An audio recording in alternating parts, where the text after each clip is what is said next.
എന്താണ് ഹോളി ഹൽദി? പുതുതലമുറയ്ക്ക് വിവാഹം എന്ന് പറഞ്ഞാൽ എൻജോയ് ചെയ്യണം, ആസ്വദിക്കണം, ആഘോഷിക്കണം. അങ്ങനെയാണ് ഹൽദിയും മെഹന്തിയും പോലുള്ള ചടങ്ങുകൾ എത്തിയത്.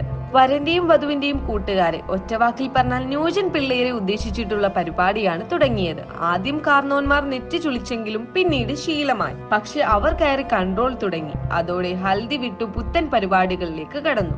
എന്നാലും ഹൽദിയെ തീരെ അങ്ങോട്ട് തള്ളി പറഞ്ഞിട്ടുമില്ല. ചെറിയ മാറ്റങ്ങളോടെ ഹൽദിയും മെഹന്തിയും ഒക്കെ മൊഞ്ചുള്ളതായി.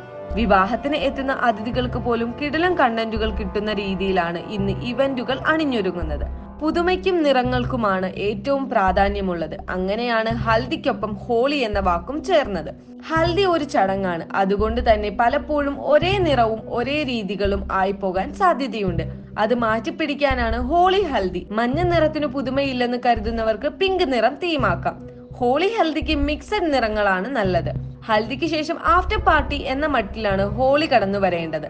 അതോടെ മഴവില്ല് പൊട്ടി വീണതുപോലെ നിറങ്ങൾ ഒഴുകണം. അതിനായി കളർ പൗഡറുകൾ ഉപയോഗിക്കാം. ഒപ്പം നിറം കൂട്ടാനായി നാസിക് ഡോൾ വിദ്യാ കലാകാരന്മാർ അവതരിപ്പിക്കുന്ന പ്രോഗ്രാമുകളും ഉൾപ്പെടുത്താം.